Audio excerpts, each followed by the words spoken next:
নমস্কার বন্ধুরা, আপনাদের সবাইকে আমার ইউটিউব চ্যানেলে স্বাগত। আমি সৌমিলি। আমি আজ চলে এসেছি আপনাদের সামনে আরও একটি নতুন রেসিপি নিয়ে।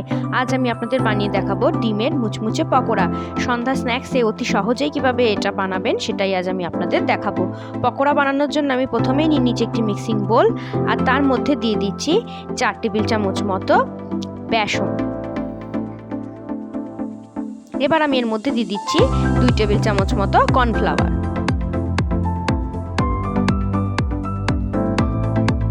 তারপর আমি দিচ্ছি এর মধ্যে 2 টেবিল চামচ মতো নুন অবশ্যই আপনারা আপনাদের স্বাদ অনুযায়ী ব্যবহার করবেন। এবার আমি এর মধ্যে দিয়ে দিচ্ছি এক পেঁয়াজ কুচি। আমি এখানে একটা মিডিয়াম সাইজের পেঁয়াজ কুচিয়ে নিয়েছি। দিয়ে দিচ্ছি একটা লঙ্কা কুচি, ঝাল অবশ্যই আপনারা আপনাদের স্বাদ অনুযায়ী ব্যবহার করবেন। আর দিয়ে দিচ্ছি খানিকটা ধনেপাতা কুচি। দিয়ে দিচ্ছি 1 টেবিল চামচ মতো আদা রসুন বাটা, 1 টেবিল চামচ মতো জিরের গুঁড়ো, 1 টেবিল চামচ মতো কাশ্মীরি লঙ্কার গুঁড়ো, 1 টেবিল চামচ মতো ধনের গুঁড়ো,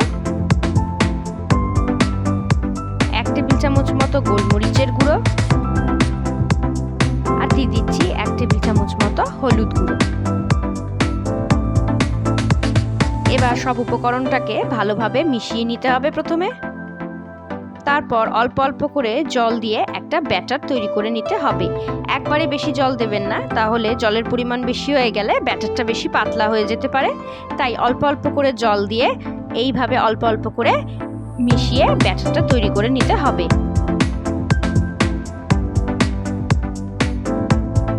দেখুন আমি কিভাবে ব্যাটারটা বানাচ্ছি। আমার ব্যাটারটা একেবারে রেডি, আর ব্যাটারের থিকনেসটাও কেমন হবে আশা করি দেখে বোঝা যাচ্ছে। এবার এই ব্যাটারটাকে আমি 15 থেকে 20 মিনিটের জন্য রেফ্রিজারেট। এবার আমি অন্যদিকে নিয়ে নিয়েছি 4টে সেদ্ধ করে রাখা ডিম। এবার ডিমটাকে কিভাবে কাটতে হবে সেটাই আমি আপনাদের দেখাচ্ছি। দেখুন ঠিক এইভাবে ডিমগুলোকে ছোট ছোট টুকরো করে কেটে নিতে হবে।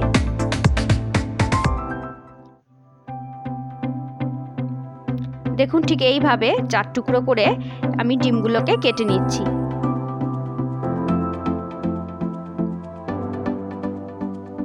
আমি আরও একটা ডিম আপনাদের কেটে দেখাচ্ছি। আমার ছুরিটায় ধার কম আছে, তাই আমি এটা হাতে নিয়ে কাটছি। আপনারা অবশ্যই সাবধানে এটা কোনো একটা জায়গায় রেখে কাটবেন।